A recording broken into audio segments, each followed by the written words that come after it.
Now here we've got a boy, and he's actually just sitting and doing what is expected from him in the school. He's actually just, on the computer, and he's got some tasks to do, some activities that he has to do, and he's doing his good job.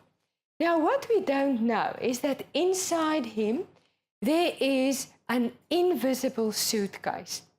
And this is the concept that Leonie Coppens and Carina van Krechten has actually introduced.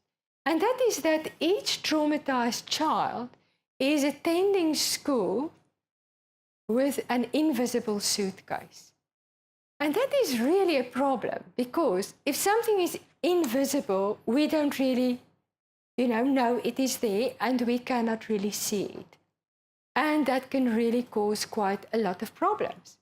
Now, if we have a closer look, what we see this is a really big suitcase. And the big problem here is that, to kind of get to the suitcase, you have to navigate through this hard cap. So it is not very, very easy to get to the suitcase. So it's kind of defended, the suitcase. So even if you try to get there, it's going to be really hard. And you have to be very, very brave to get there. And you also need a key to open it.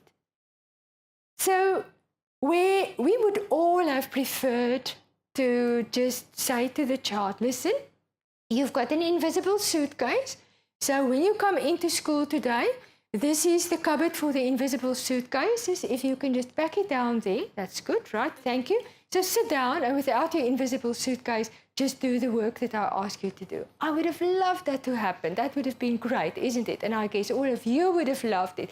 The social workers, the parents, everybody in here today would have loved that if it was that easy. But it is not that easy. The problem is we can't see it. And if we can see it, we can't reach it. And if we can reach it, we can't open it. Because there's a lot of defenses. Because inside this invisible suitcase, we have multiple painful, traumatic experiences. And whether we want to know it or whether we don't want to know it, the child is actually carrying it with the child every moment, at home, in the shops, when the child visits friends, and we know usually it is very often rejected by friends, and then also in school.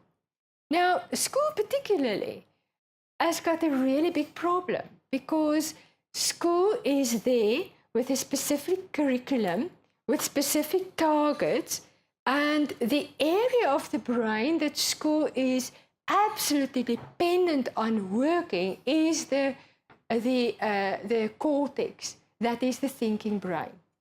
Now, the problem of this invisible suitcase is that it does tend to switch off the capacity of the cortex, which means that we then have a child that might be online and offline, and online and offline, which is really difficult. So what we usually see in schools, we see children who are performing at times, listening at times, starting to do their work at times, not completing it, and unable to do the tasks like other children. We very often help these children with extra classes and actually give it to them on the level that we expect them to perform, and they have gaps because they were not present in the class all of the time, and they did not get all the information.